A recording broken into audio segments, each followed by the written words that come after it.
titulo, pinangalan sa iba, ngayon malaki ang problema. Mga ka-property, ito po ang mga common problem ng mga bumibili ng bahay na nasa malayo po at hindi po makapirma ng SPA. Ipinangalan muna sa kapatid o sa magulang ang property na binili. Maling-mali! So after few years, nung gusto niya nang ilipat ang property sa pangalan niya, may problema na. Good morning, good learning everyone. This is your Kuya Francis and I'm your Kuya Broker.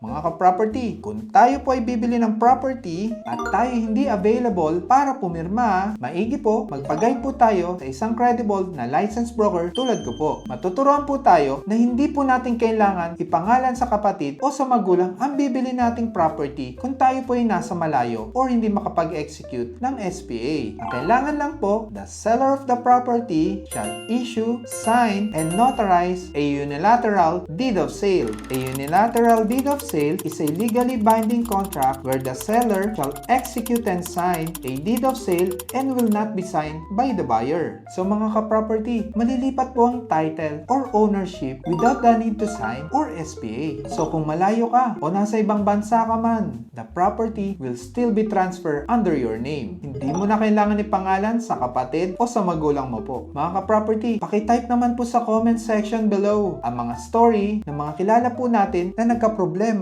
o nagdoble gastos dahil pinangalan po nila sa kapatid o sa magulang ang binili nilang property. Ang dami po talaga ng ganitong problema, lalo sa mga mahal po nating OFW. Pinangalan sa magulang, then nung namatay ang magulang, pinag-interesan na ng mga kapatid. Dahil nakapangalan sa magulang at namatay ang magulang, equally divided na po ang ownership sa magkakapatid. Or worse, pinangalan po sa kapatid o sa isang relative, then nung nakauwi na yung talaga may pera, yung bumili ng property, ayaw nang pumayag ng kapatid or ng relative na ilipat na po ang property sa tunay na bumili. Mga ka-property, para hindi po sumakit ang ating ulo at hindi po doble gastos natin sa title transfer, kung tayo po ay nasa malayo, pwede po natin ilipat ang ownership ng bibili nating property through unilateral deed of sale. Sana po ay nakatulong ang aking video. Kung sila po ay may katanungan, pakisulat lang po sa comment section below. Again, this is your Kuya Francis. God bless po sa ating lahat.